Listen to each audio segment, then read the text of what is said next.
Hey, welcome to the channel. If you're new here, welcome. If you're coming back, thank you. Today I've got my very first 10 book submission back from CGC that is in the vintage tier. It's the pre-1975 books only. And I've been stacking these for a while. I've got 10 today and I've got another 25 with CGC and there's another 25 going soon. So I've been building up a little pile of these so I could work on them, but I didn't want to do it too early. I wanted to work on these books once I had a bit more experience. I've done a few hundred slabs with the regular, more modern books now in bronze and copper. Just as well I waited because there have been a lot of challenges along the way. And I was also curious to see how I went with my grading. Really want to see if I can grade. You know, we're not looking at 9.8s or 9.6s here for the most part. Can I grade in the mid to lower grades as well as the higher? What does that look like? What work can I do? I'm really looking to work out what improvements I can make to these books with my cleaning and pressing, and what was going to work and what wasn't. And I will tell you now, there have been a lot of lessons, excellent lessons. So these books I've been buying for about 9 months or so now, and early on, especially some of these, the prices I paid for these are probably not reflective of the grade that they were in. I've learned a lot more about grading. I've learned a lot more about identifying the issues with the books before I buy them. And that's meant that there's very likelihood that in these next few vintage submissions, they're either going to be break even or loss in terms of net value, but I'm perfectly okay with that because I'm just looking to recoup and learn a lot. So with that preamble over, what I'm going to do today is what I always do with these books. I will go through every book in the 10 book submission. I will tell you what I did to it, and being silver and late silver and early bronze age, there's usually a fair bit. And I'll tell you what it cost me. I'll tell you what my grade expectation was, and we'll see how we go because it's my first time really getting judged on my vintage tier. And then we'll see what CGC gave us. So without any further ado, let's get started with Amazing Spider-Man number 32.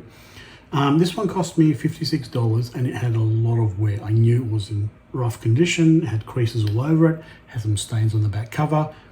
I was very hopeful that early days I would be able to work on these books and improve them, and the stains are one thing that sometimes you can do a bit of, and with copper age and sort of late bronze you can really do a fair bit. What I found is that with this specific book, the stains had become too embedded with the fibers. I couldn't really do much with them, which is a shame. So I couldn't really improve it much more in terms of that, and I'll show you the stains shortly. But yeah, there's other wear and big creases down there. So I thought it would come back around a 3 to 3.5 after I finished, flattening it and getting it into a decent condition other than what I couldn't fix. So essentially CGC expecting a 3 to 3.5. Received a 3. So, all right, that's great. I'm not way off, which is fantastic for the first book of the submission. And you can see on the back, it's got big stains. I'm not sure if they translate on the camera there. The greatest notes are spine stress lines, multiple creases to the cover, which there are whole readers creases there, subscription creases, and a stain on the left top of the back cover, which is exactly right. It's got other light stains, but that's a significant one. All right, moving on to Amazing Spider-Man number 49. This is a great cover. I like this one. Yeah, from 1967. Cost me $50, and it had some wear overall. There's a crease on the bottom left corner. There was also a small piece missing out of the top right corner, and there was a bit of tanning, which I did manage to lighten a fair bit. It actually looks quite nice there. It looks well balanced. I'm happy with how this one's turned out. So yeah, I got to the point where I was expecting around a 6.5 for this one. So CGC expecting 6.5, received 7.5. That's fantastic. The greatest notes are spine stress lines to the cover, definitely. Crease top of front cover. Crease right top of front cover, which there is a crease along with that little missing bit, and the crease right bottom of the front cover. So yeah, the issues are mainly there, and you can see there's a bit of light tanning there as well, but otherwise pretty decent. All right, moving on to Amazing Spider-Man number 83. So this was one of the first books I bought 9 months or so ago in the vintage tier, the older pre-1975. I actually did some work and pressed it then, and I didn't do much to it after that. So I left it alone for about 6 months. And it's interesting looking at it now. I can see a few bits and pieces that I probably could have flattened a bit better. But I did that intentionally. I want to see how it went. It cost me $22. It's the first appearance of the schemer, and I think Kingpin's wife also makes her first appearance in this. The edge damage along the top is substantial. I thought it might be harshly graded, and there's little creases there and in the corners as well. And I thought maybe a 6 to 6.5 would be where this one was going to land. CGC 6. All right, so that's great. So I've been reasonably accurate so far, which I'm really happy about. The back cover looks pretty good. And let's have a look at the graders notes. Number 83. Spine stress lines are multiple creases to the cover, which they are. It's just mainly around the corners and a bit of wear and up the top. So I think that's a fair grade. I can see bends in the slab there against the light, which I definitely would have pressed out in my more experienced times now. So next up, Amazing Spider-Man number 95. Spider-Man Goes to London. Probably pick up some UK price variants. And I bought this actually at a CGC 9.2, so you can see it's pretty sharp. And I bought it early days thinking I'd be able to crack it because it was an old ID and improve it, give it a press, and potentially give it a bit of a grade bump. I was thinking maybe 9.4 at the time. Having looked at it 6 months later after I bought it, before I decided to crack it, I thought it was iffy if I'd be able to get a significant upgrade. But I still went ahead and did it. Had a couple of ticks and a bit of staple stress in the soft corner. And there's a light tear in the top of the spine, because otherwise it looked great. But there was a risk it would come back as a 9.2 still. But I was expecting 9.4. Sent it to CGC and they said 9.4 with white pages, which is great. Let's have a look. So here we've got graders notes are spine stress lines to the cover and wear on all corners, which I think is perfectly fair. The spine's got some wear and wear. But a great near mint book from 1971. Wow. Accurate grading so far, which is good. Because next up, we've got a Captain America 105. So this is great Jack Kirby work. It's got a little date stamp rather, but it's a bit blurred, that date stamp, which is a shame. But I do love a good date stamp. Now, I bought this one for $101. So it had some minor ticks to the cover and some light dust shadow on the back cover, particularly the top edge with a light scratch. I removed the dust shadow with a bit of hop. It looked great. A little bit left of the corner, and the inside page had some tear in the staples. I remember that.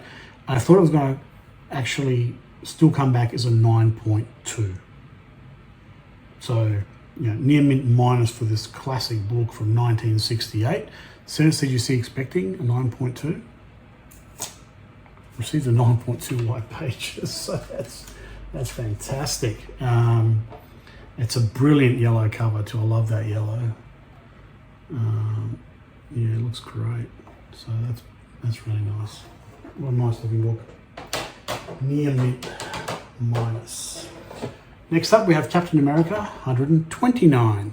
This is Gene Colan, I believe. I think Jack Kirby moved on to bigger and better things. From 1970, and it's cost me $73. It had some slightly soft corners, including a crease on the front cover and the top right. There's a very small corner crease there. It also had a few light creases on the back cover, which I thought were going to limit it more along the top and the bottom of the spine.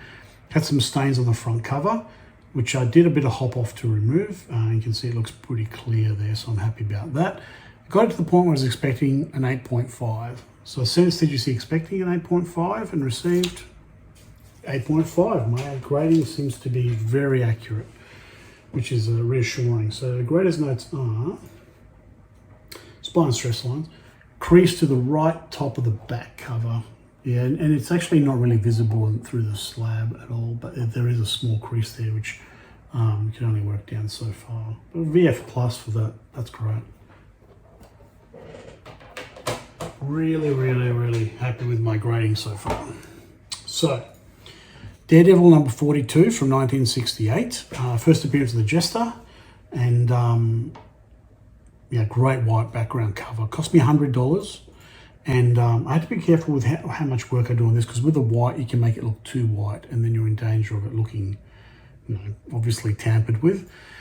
Had a bit of dust shadow and some light staining, and it was inside the front cover as well. The bottom right corner was a bit meh, and there were some wiggly creases or damage to a couple of the edges, which I wasn't sure how they were going to get graded, if they were manufacturing or not. Otherwise, it looked really good, with a chance at about a 9.2 is where I sat it. So I said, CGC expecting around 9.2, and they said 9.2. I'm having a great run here. And the graders notes are spine stress lines and a crease on the right bottom of the front cover. So there's a tiny crease along the bottom there, and that's perfectly fair. Very fair. Moving on to Daredevil number 44 from 1968. Another Gene Colan cover. Very cool. This one cost me $68. Had some light creasing on the top right corner along the top there, you can see it. It presents beautifully otherwise. And it had a couple of small finger bend creases on the back cover. So because of that, along with the creasing there, I thought I was going to limit it to about an 8.5. So I sent it to CGC expecting an 8.5 and received an 8.5 with white pages. That's really, really positive in terms of my grading. So great looking at the graders notes, spine stress lines and a crease on the right top of the front cover, which you'll be able to see along there. Otherwise, quite nice, very nice. Still relatively high grade for a book from that era. Next up we have one of my all-time favourite covers, Fantastic Four, number 57, with Dr. Doom, obvious Jack Kirby cover. I actually bought this one off eBay for $67, and I spoke to the seller and said when I got it, what grade was it, because it had a My Comic Shop tag on it, but he'd blocked out the actual grade it was on. He said it was around a 5, and I'd already pre-graded it thinking it was going to be around a 5 to 5.5, so that was good. You know, with the Fantastic Four movie out and the storyline that had, I think this book is a very natural spec book for many people. I just love the cover and always have, so I've got a couple of copies of this one. I lightened the cover a bit to remove some of the heavy tanning, and there was a lot of heavy tanning. And unfortunately, the front cover underneath there formed a stain underneath. And I've had this happen a couple of times now. This is part of the learnings I've had with learning how to deal with these late Silver Age, early Bronze Age books. It's been really educational, and I'll unashamedly say I have actually destroyed a couple of these books trying to work on them, not this one, to the point where it just absolutely covers off, rips, just terrible. So it's been an educational experience, and I may do a separate video outlining my learnings at some point. Yeah, anyway, I thought this was going to come back actually at 5 to 5.5 because it just has got some creasing, some issues there. It had that stain. Otherwise, yeah, beautiful book. I won't show you the back yet. And says CGC expecting 5 to 5.5 and received a 6.5 with off-white pages. That is brilliant. It just looks excellent too. I can see why they've given that. I just thought the stain inside would limit it. Yeah, and the back looks pretty good. You know, I lined it without, you know, removing some of the tanning without overworking. You don't want it to look bone white or anything like that. That is just a brilliant cover. Brilliant book. Moving on to the last book of the submission, which is Iron Man number 40 from 1971. This one cost me $49 and definitely had some soft corners. You can see them there. And a small chip out of the back cover of the edge and a scratch along the left. There's also some light rust on the staples, which I did try to remove. I hope it, you know, early days trying to work these books, learning. Hopefully I did all right. I wasn't sure how harsh it would get graded. I have had a 9.0 in a Wolverine 88 deluxe version back in the day with rust, very obvious rusted staples. So yeah, so CGC expecting around an 8.5 for this 1971 classic, and CGC said 9.0. Wow. So nice to get a little grade bump there at the end on that one. And the graders notes are spine stress lines, crease left center of back cover. Left center of back cover. So yeah, there'll be a crease somewhere there. They had a couple of light creases. Can't see too much. Looks really great in the slab though. But yeah, very finely mint 90. That's brilliant. So that concludes the 10 books in this submission. And as I alluded to earlier, you know, I've sent these along not expecting to make too much money out of these. And overall, I spent $1,300 and received about $1,260, which, you know, to almost break even on my first submission, I think is fine. I'm not too stressed about that. And in fact, in my next submission, I'm not expecting to even come close to break even. I'm not like in terms of be losing money. But what I'm doing is I'm not really losing money. I've just bought these books at the wrong price, learning to grade early days. Like I said, you know, I bought these 9, 10, 11 months ago when I first started going through this. And now I'm just using them to learn to grade, to submit, to work on this era of books. So I'm quite happy with it. So I hope you enjoyed it. Thanks for watching so far. I'll have more vintage book submissions coming up, and there will also be obviously the regular bronze and copper and 1990s books that we all love. And I hope to see you there. Thanks for watching.